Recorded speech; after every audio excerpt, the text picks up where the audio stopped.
Adão cả đông như thế Giêsu Christa anh nữ lan nhân tâm nơi you hà bụi xin hãy nghìn thế sang nhà cứu vợ Christa aya vợ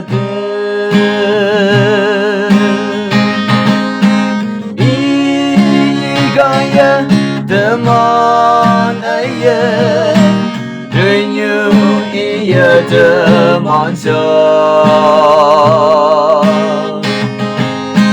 Anu lancing datang Pemasang ali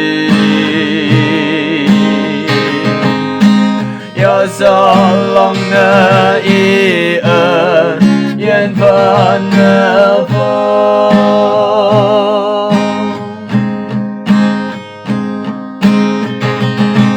Cả đông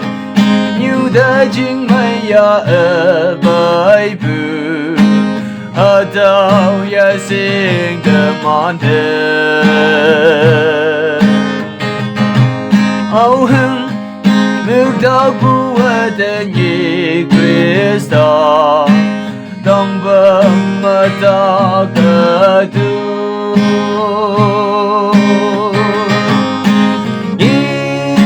Igaya teman ayah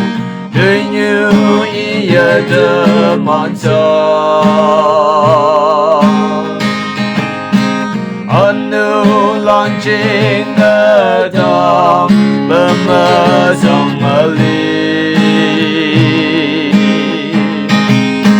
Ya salang na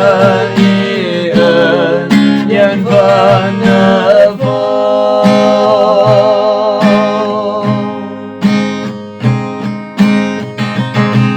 Cả đó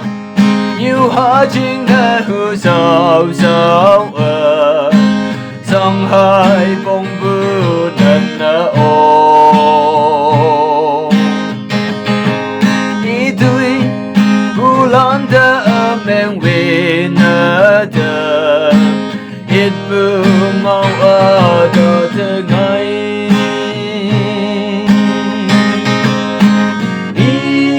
Igaya teman ayah Renyu ia teman Anu lancing datang Pemasang ali Ya salang na ian Yen phan na